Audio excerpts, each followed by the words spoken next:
Welcome to episode 452 of the Brainy Business, understanding the psychology of why people buy. Today's episode is all about negative reviews and how to approach them with behavioral economics. Ready? Let's get started.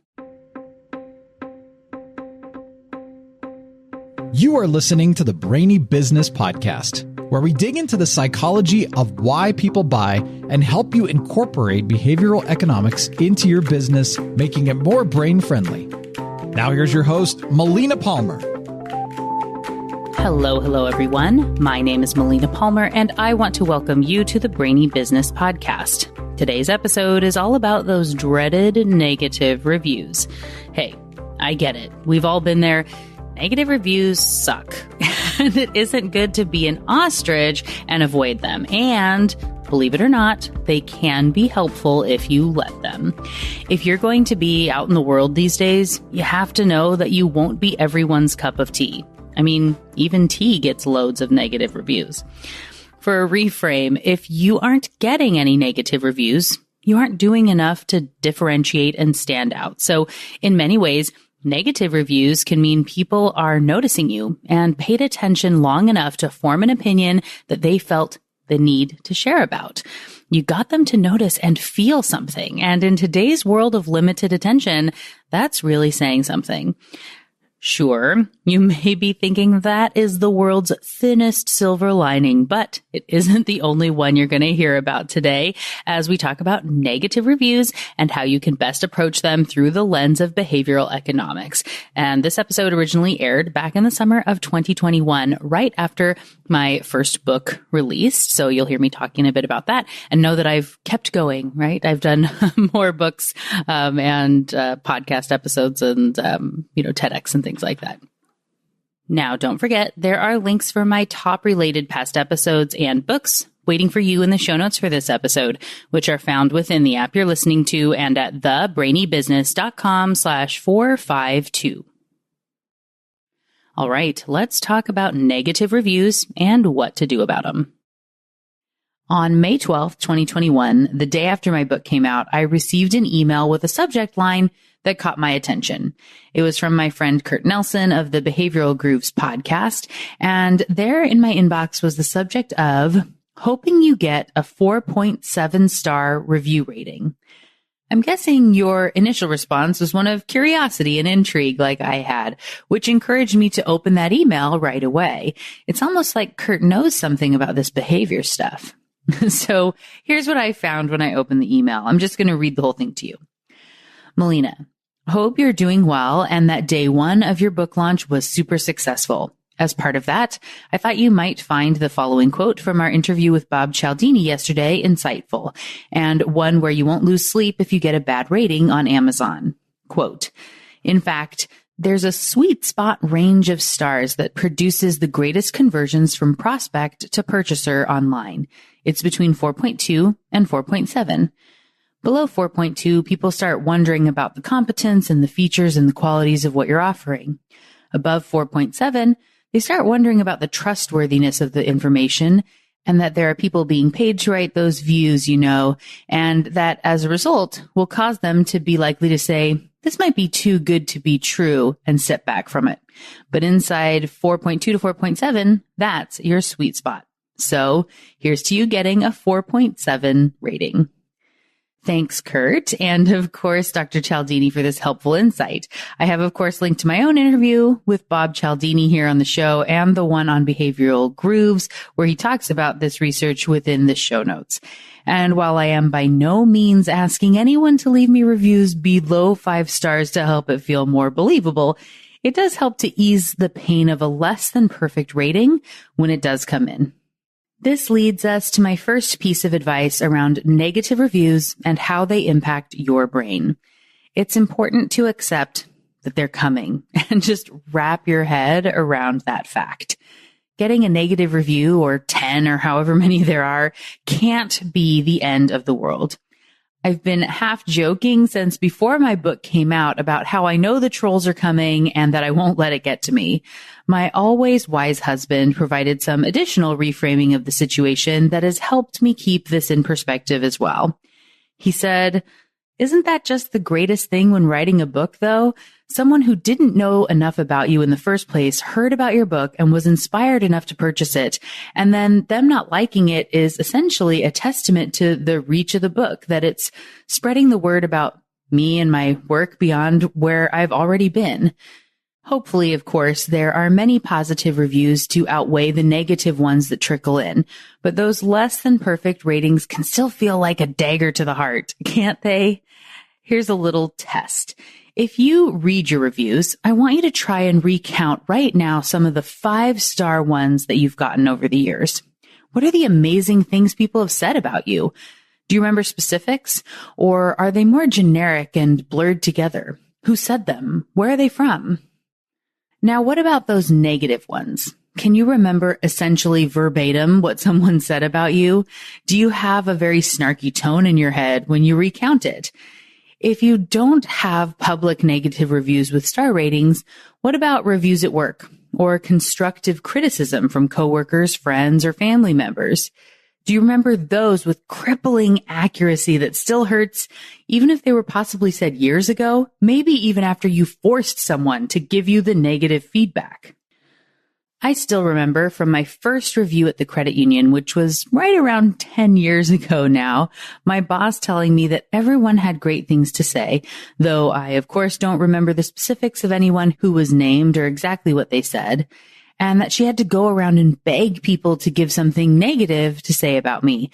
And many declined, but then someone was finally willing to give her an area for opportunity or improvement, which she then shared with me. There should, of course, be some comfort in knowing that she had to pull the opportunity to improve out of someone, and it helps a little. But I still remember exactly who said it and what they said about me to this day. We worked well together over the years and always had a friendly relationship, but I never forgot it. So the question is, why? Why do we feel these so much more, and why do they stick with us differently?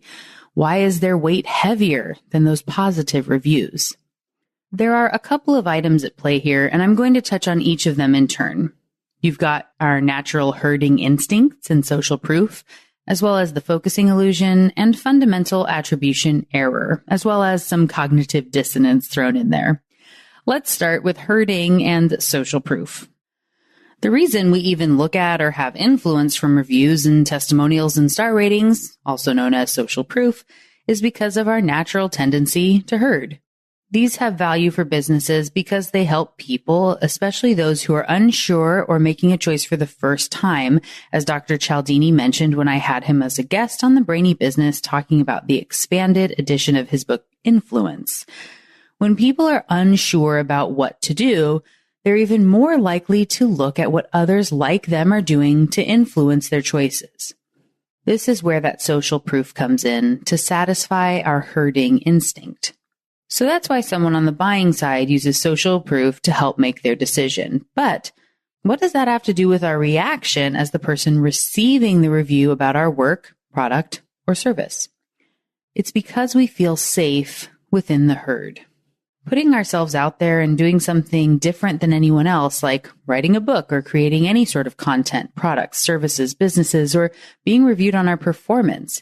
When we're told we didn't meet an expectation, it triggers that herding brain to realize we might be on the periphery where it isn't necessarily safe. We don't want to become an outcast of the greater group, even if we like the idea of standing out and being different. In general, we want to be celebrated for our differences and have to walk that line so we aren't shamed for them. In a few weeks on episode 172, Prince Guman and I will discuss why we like what we like and this balance between new and safe. And do note, it will be retroactively linked if you listen after the fact, and if it hasn't come out yet, you can make note to make sure to tune in when it does come out. This idea is very similar to what I discussed on the behavioral economics of Disney and their great balance between nostalgia and novelty. Negative reviews are triggering for our herding instincts and make the subconscious get scared of what could happen if we get too many more of those in the future. This is also a likely reason why the focusing illusion lasers in on the negative reviews. As a quick reminder, Daniel Kahneman, author of Thinking Fast and Slow and Nobel laureate for his groundbreaking work in behavioral economics, has been quoted as saying that nothing in life is as important as you think it is while you're thinking about it. When we're thinking about or focusing on things, they feel much more important than they likely are. As an example, you were perfectly ready to clean out your closet and get rid of all the things you haven't worn in years, and decided to go through everything one at a time just to be sure. And with each sweater you hold in your hand, you find yourself saying, well, I know I haven't worn it in years, but it was always one of my favorites, and I don't have any other brown options. And I just got those new boots that would go great with it, and I don't want to buy another brown sweater later because I have this one, so I'll hold on to it for one more season, and if I don't wear it, I can get rid of it then. Sound familiar? There is, of course, some loss aversion in that sweater example, but focusing on it made your brain start thinking about all the reasons why you shouldn't give it up. Reading or otherwise looking at negative reviews makes us focus on them more than the positive ones because of those herding instincts. We want to remain part of the herd. And when there's a threat to that by reading something harsh someone posted about us, we'll weigh it very heavily and focus on it more than the good stuff. As a tip, taking the time to pull those 5-star reviews and turn them into testimonials or little pull quotes that you can put on social media, really calling attention to them so that you can feel their weight and how many of them there really are, celebrating them, can kind of help to balance this out so you don't forget about the good ones and let them blur together. There's a lot of value there. Soak those up. Really internalize and love them so that the negative reviews don't feel so harsh. Another reason we have a hard time with negative reviews is because, in general, people tend to be nice to others' faces as well. So we're used to getting compliments that may or may not be real. We may suspect they don't fully mean it, but we don't have to hear it. Seeing it there in black and white, knowing that someone disliked something about us or our brand, product, service, whatever, that they were motivated enough to take the time to write it and immortalize it on the internet, that hurts. We're pretty sure they mean it or meant it in the moment, and we tend to read the worst into it. That being said, you may now feel inclined to make up a story about that person that helps you feel better about the thing they said to resolve some of the cognitive dissonance in your brain. I mentioned cognitive dissonance in the episode on confirmation bias, and it's going to have its own episode soon, but in essence, we have a perception about ourselves and the type of person we are: honest, ethical, good at what we do. When we're confronted with information that threatens that perspective, our brains really don't like it. We want to resolve that dissonance. And instead of going straight to evaluating if your long-held perception of yourself is wrong, it's much easier for the brain to explain away why that person saying the thing that goes against our existing belief is the incorrect one. A tool we may use to do this is fundamental attribution error. This is where we give ourselves the benefit of an internal story and only look at external circumstances to explain someone else's choices or behavior. The easiest explanation of this is when someone cuts you off in traffic and you instantly label them as a jerk. They're a terrible person forever in your mind, a complete idiot, selfish, one of the worst people around. But what about when you cut someone off in traffic? Do you label yourself the same way?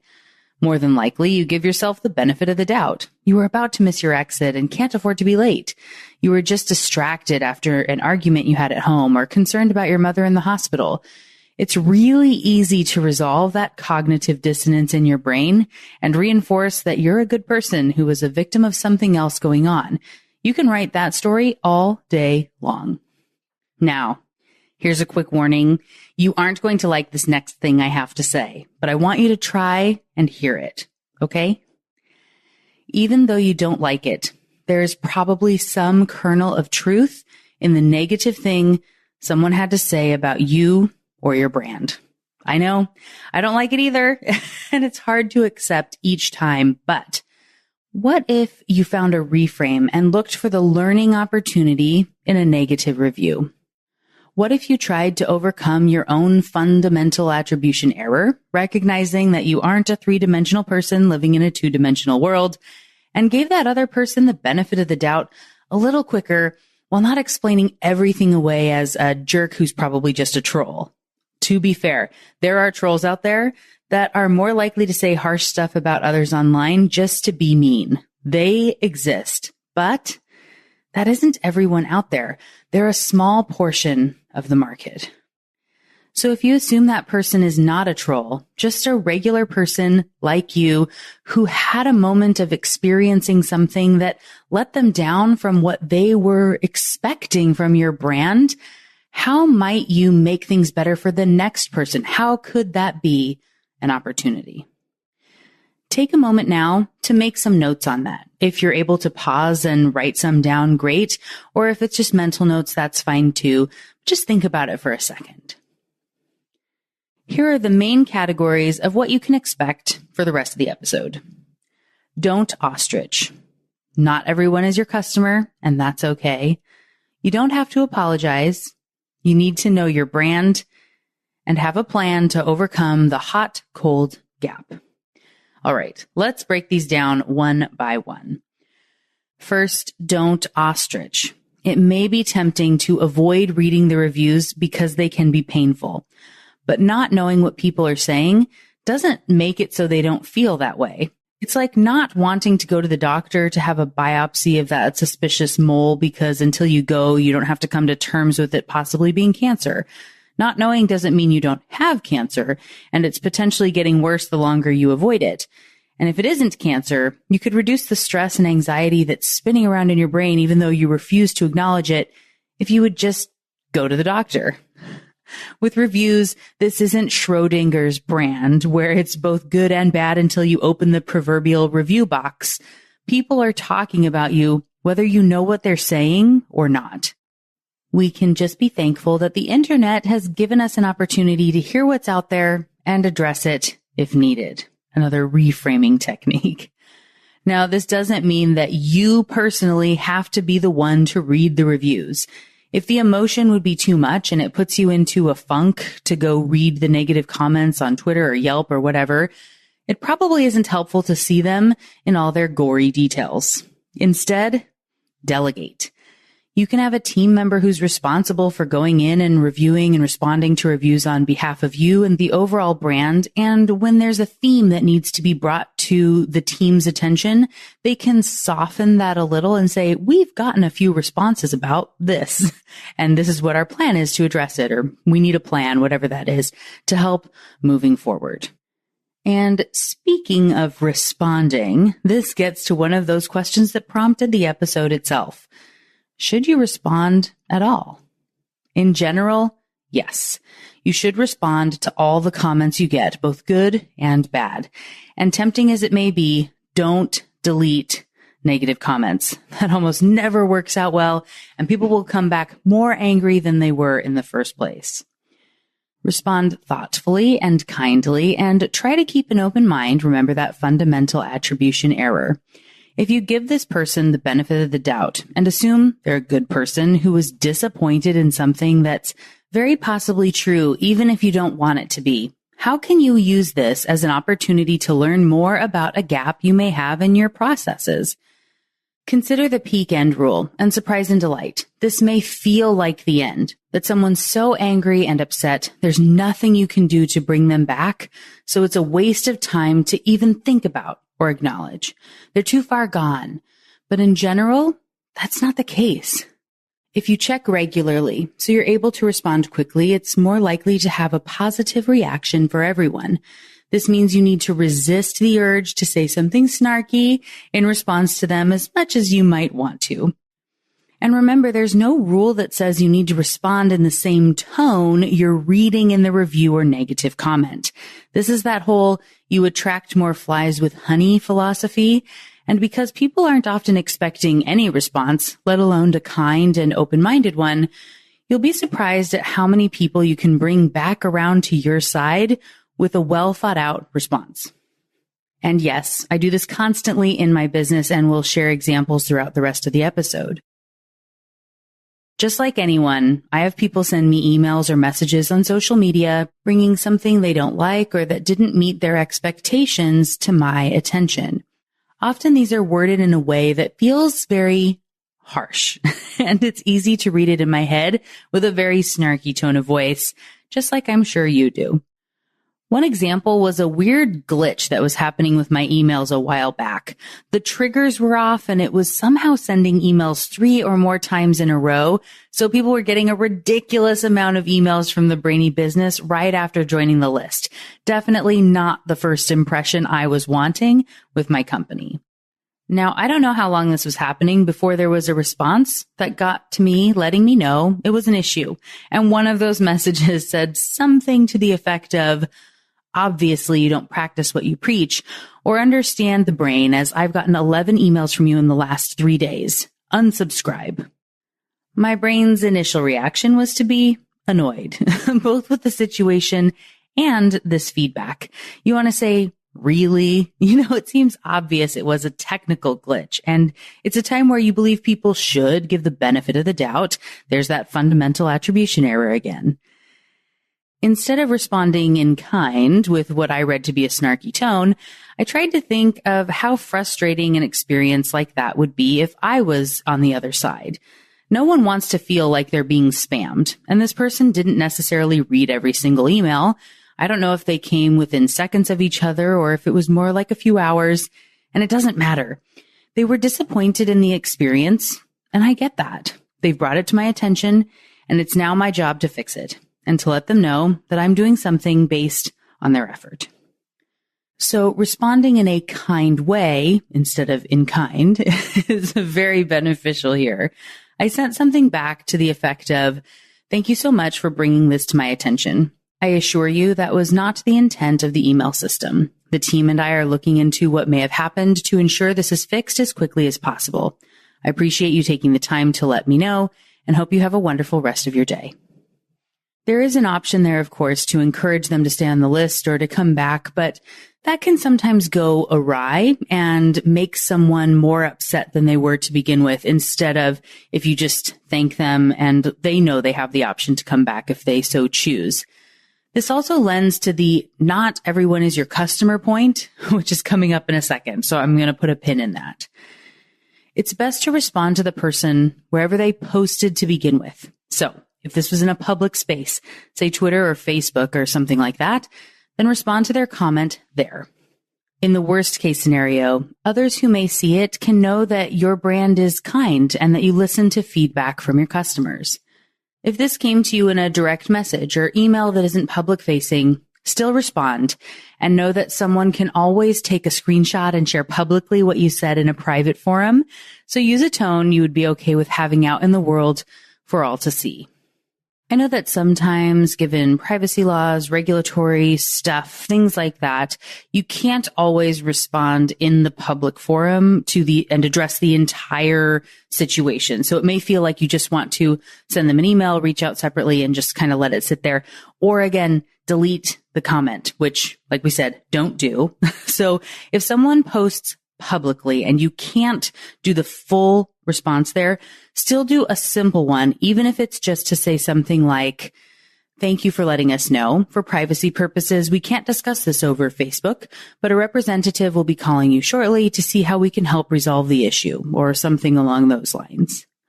Again, you want and need that public acknowledgement for all the future people who see that negative comment. Regardless of your brand, and if you could address, say, the comment or review on Twitter, it's really difficult to do that in a tweet, say, with all those character limits. And so it is okay to move to the DMs, but still respond to the tweet publicly to say you're doing that. Again, for them and all the other customers who will see it later, to show your timeliness and attentiveness. This is an opportunity for your brand to shine. Think about all the steps down the way. Someone might see this a year from now, and you want them to know that you responded quickly and that you at least made an effort to help. I have plenty of other examples of using this technique in my business. Don't worry, I won't share them all here. But one example that's particularly fitting is from Instagram. I've mentioned this a few times on the show, but for whatever reason, I really don't like doing Instagram stories. It's something I've gotten more used to. In general, I know it's good for my business, and now every platform, it seems, has these live options and stories. So it's something to suck up and just do. But anyway, a while back, I set myself a challenge to do an Instagram story every day for a month or 90 days or something to see how it might impact my business. I was very apprehensive about it and sensitive because, as I said, it already made me pretty uncomfortable. Within the first week, I got a direct message from someone I had never corresponded with before who was a fan of the show and had some feedback on my use of stories. This person wanted to let me know that this was a bad tactic and that I didn't need to resort to this sort of thing, and their general disappointment with what I was doing. It hurt, and of course I was upset. After taking a little bit of time to have maybe a bit of a pity party, I crafted a response upon calming down. I hoped that I might be reading more into this person's response than what they intended, and said something to the effect of, "Thank you for being a listener of the Brainy Business podcast and for following me here on Instagram. I appreciate you taking the time to let me know how this shift in approach feels out of alignment to you, and will keep it in mind when evaluating the effectiveness of this tactic. Doing an Instagram story each day is something I'm testing for the next 30 days. And I hope you'll stick with me through that point when I determine if it's a long-term strategy or not. Thank you again for listening, and have a great rest of your day." The response was something I don't think I'll ever forget. He said something like, "Wow, thank you so much for your kind response. And I'm sorry if my tone or word choice was a bit harsh. You've taught me something about the way to craft my own responses in the future, so thank you for that." There was more to it, including sticking with the Brainy Business through this, but hopefully you get the point. In my opinion, this perfectly addresses the herding, focusing illusion, fundamental attribution error, cognitive dissonance stuff I dug into at the beginning of the episode. Treating this person as a human who deserves kindness triggered some reciprocity and encouraged them to act in kind.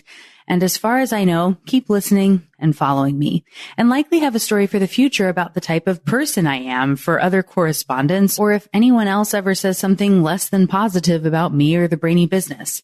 This type of response can turn even some of the harshest critics into your advocates. It doesn't work on everyone every single time. Sometimes people will truly leave or double down on how much they dislike you, and that's just something to accept. But if you're able to turn some of those negatives into positives, and at the very least know that you did what you could and learned from the experience, it's still a win in my book. And now that leads us to the next point, that not everyone is your customer, and that's okay.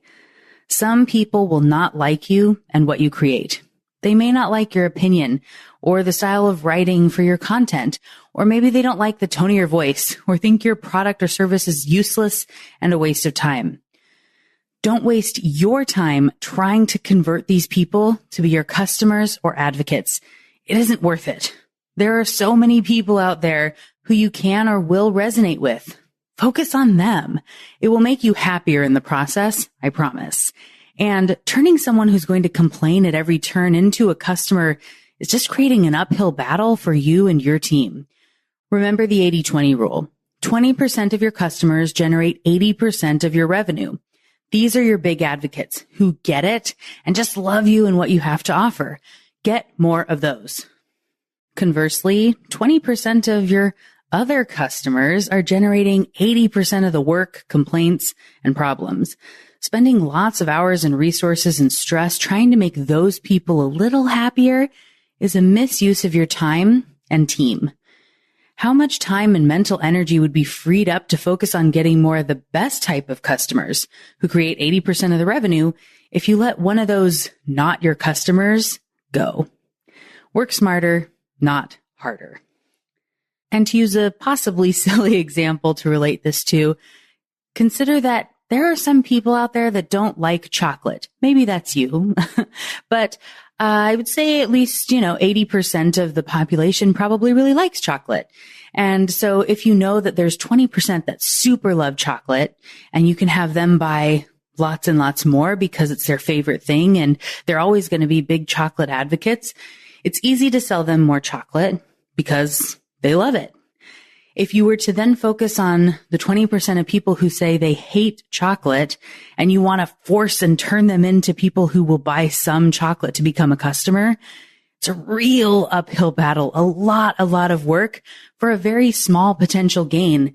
And it's just not worth the time. They're never going to be a chocolate customer, and that's okay. Focus on those who are the chocoholics that love it. This is also why it's really important to know what you're about, who you're for, and why you do the things you do before you're confronted with negative reviews that addresses one of those things. Some items are part of your core brand, and someone who doesn't like them or agree with them and may want to complain about them simply isn't your customer, and that's okay. You can still respond kindly, but knowing why you do something that gets defined when you're in a cold state makes it much easier to keep your cool when you respond in that hot state of the negative review staring you in the face. As an example, the first negative review that ever came in for the podcast was about how they could tell the host, me, was using a script, and so they didn't want to listen and found it boring. On the flip side, I get a lot of compliments from people who praise that they can tell there's a script because they know it means the show is well researched and there's a lot of work that goes into every episode. And I get feedback from many others who are shocked when I tell them that I use a script because they can't tell. Upon launching the podcast, I had an intention to be more freestyle. That's how I do my public speaking engagements and consulting and things like that.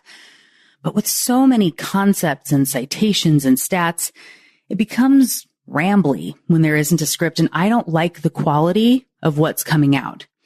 It takes me much more work to write out a script, but I believe it's a superior product for the show.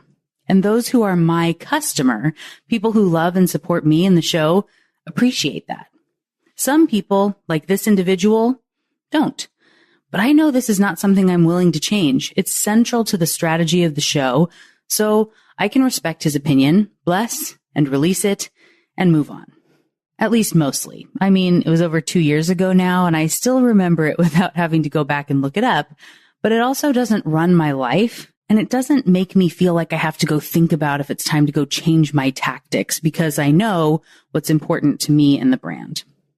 On the other side, there was a span of time in the first 6 months to a year of the show where the intros and outros got quite long.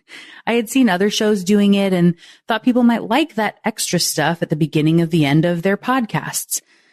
These were getting to be 10 to 15 minutes long sometimes, and I had multiple people let me know it was too much, that they would often skip through that part to get to the meat of the episode. So I adjusted. You may notice now that the intro and outro of the show are around 3 minutes. That's based on feedback from people who were ideal clients, which I could have ignored, but took to heart. The lesson again is to know your customer and identify what matters to your brand when you're in a cold state so you can know what to take to heart and change and what can be heard and let go of without having to constantly address your strategy. In this next section, I want to call attention to the examples of my responses shared throughout the episode. You may or may not have noticed that I never apologized or talked about a policy or anything like that. There are some times where it makes sense to say you're sorry, of course, but in general, you don't need to and actually shouldn't. Using that example of the negative reviews saying they don't like that I use a script, there's no reason to apologize for using one. I'm not sorry that I use a script, and I should not say that I am.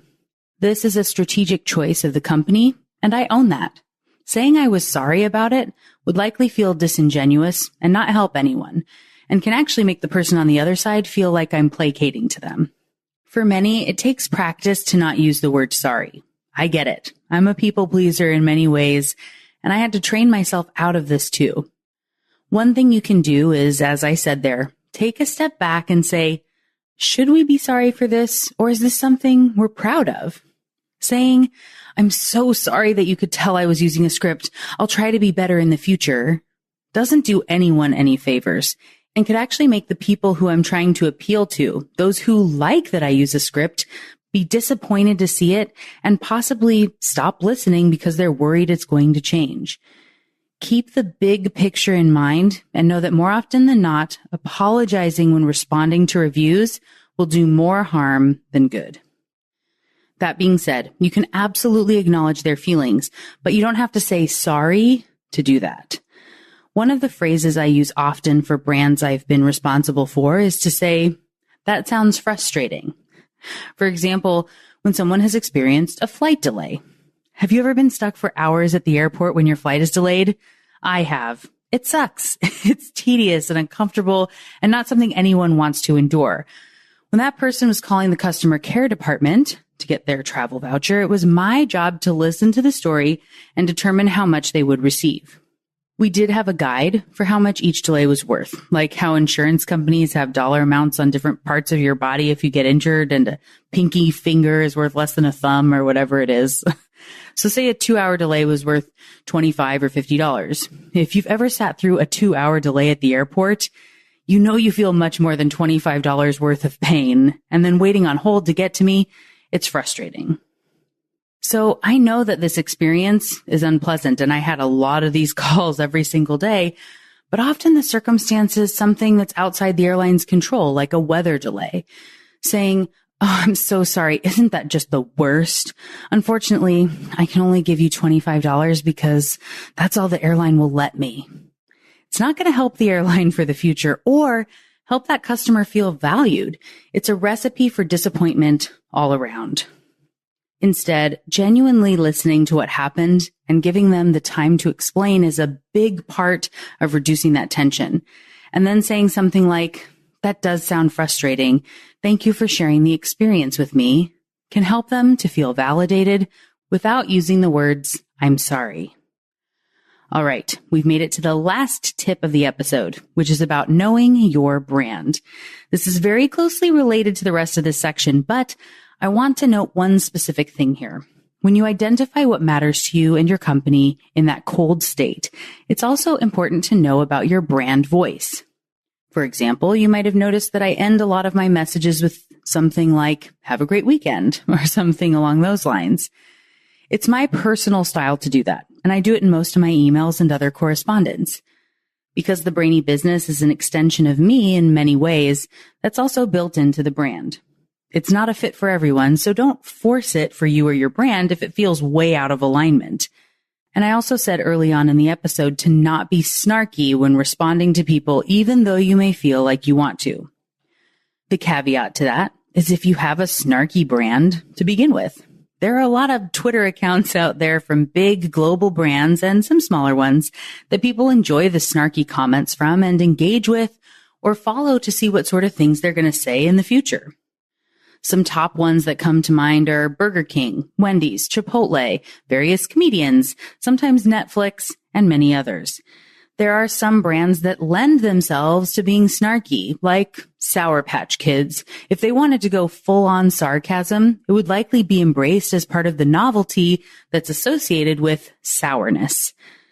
While if Disney or Barbie decided to have a mean public persona, it would likely backfire pretty quickly. For most brands, it's best to be respectful and kind in your correspondence with customers and others in public and in private. However, if you're building a brand persona that's flippant, you can embrace that. Again, you just need to do that evaluation in advance and be very clear about how it ties to your brand voice, where the line is, what your message is about, your goals, and all that stuff. Sprinkling in random snarky comments when you're feeling annoyed will not have the same effect. All right. I had so much more to say on this topic than I expected. It was also kind of fun to realize how early experiences can formulate how we do things many years later. For example, with my work at the airline call center that started when I was 18, I realized that I've been trained to professionally respond to angry people and negative comments for essentially my entire career. Anyway, here's the recap of what we talked about today as you move forward with the confidence to respond to those negative reviews when they present themselves. First, accept that they will happen. So do what you can to reframe your perception to see the opportunity in a negative review, and know that it's okay to have someone else on the team in charge of it, but it's not okay to ostrich from them. Hating negative reviews is natural because of our herding instincts, the focusing illusion, fundamental attribution error, and cognitive dissonance. But thankfully, understanding that can help you feel better about addressing them, overcoming your instincts that might not be the best initial response, and letting you give the reviewer the benefit of the doubt when crafting responses. In addition, you should respond to all responses as quickly as possible in the same way they were posted. No deleting.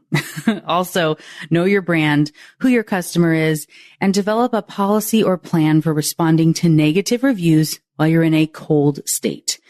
This will help you know which reviews to do something about, which customers are worth putting in the extra effort for, and which to bless and release. And lastly, don't jump to apologizing. More often than not, it's not going to work out well. So, what got your brain buzzing as you learned about negative reviews today? For me, whenever I think of negative reviews, I always think of my husband, Aaron. Not because he gave me any negative reviews, thankfully. But as I said at the beginning of the episode, in that reframe, that a negative review is more a sign that you've made it and that my book or podcast or TEDx or whatever it is has grown beyond my immediate network of people who feel obligated to be nice to me. And someone who didn't know me at all and felt inclined enough to buy and read my book or check out that other content before leaving the negative review. So that reframe is something that has come from him. So I would say thank you. And while that type of a reframe can help, right? It helps to be in that positive mindset, but I also don't need to personally read everything that everyone has to say. So like so many other people out there, I don't really let myself get into the comments anymore, but someone on the team does look through them to see if there's ever anything we need to address. I don't need to get lost in the comments and feedback because it's far too easy to just read one more, just one more. I'm reminded of Nate on Ted Lasso and how he loved seeing the positive comments and then was so crushed whenever he happened upon a negative one and took it out on everyone else around him. Yes, it's human nature to feel that way, but you can't use that as an excuse for your business to avoid the comments and reviews. You have to look for the opportunities they present to know what's really going on and what your brand's reputation really is. Because whether or not you hear it, people are still saying it. So it's better to know. Even if it hurts a bit, be thankful for the opportunity that someone let you know so you have a chance to fix it if there's something wrong, and to reinforce your own values and say no to a comment that someone has, which is also something worth celebrating if that's the right response. So if you've decided that your brand is one that is more expensive, it's high quality, and you have a scarce amount that you sell, that's great. And if someone gives a negative feedback, that you get a star rating or something that's low and they say that they didn't like that it was sold out, that's actually kind of showing it's working. And while you wish they didn't give you a low star rating, you're not going to change your whole strategy because of that piece of feedback. But if someone was going to have a low rating because something broke, that is something you would want to fix in that quality aspect that upholds the brand. So you need to be able to distance a little bit and still align with your values. So as we close out the show, I wanted to let you know why I chose to refresh this one today. It's because of my guest who's joining me on the new episode this week, DJ Sprague, co-author of Reputation King. We're going to be talking a lot about reviews and ratings and social proof, and it definitely felt like the perfect time to revisit this episode to get you primed and ready for that conversation. If you haven't already subscribed to the Brainy Business podcast, by the way, now is a great time to do so to ensure you don't miss that or any other episode. And finally, don't forget about those show notes with links to my top related past episodes, books, and more. It's all waiting for you in the app you're listening to and at thebrainybusiness.com/452. And just like that, episode 452 on negative reviews is done. Join me Friday for a brand new episode with DJ Sprague, author of Reputation King. It's going to be a lot of fun. You don't want to miss it. Until then, thanks again for listening and learning with me. And remember to be thoughtful. Thank you for listening to the Brainy Business Podcast. Melina offers virtual strategy sessions, workshops, and other services to help businesses be more brain friendly. For more free resources, visit thebrainybusiness.com.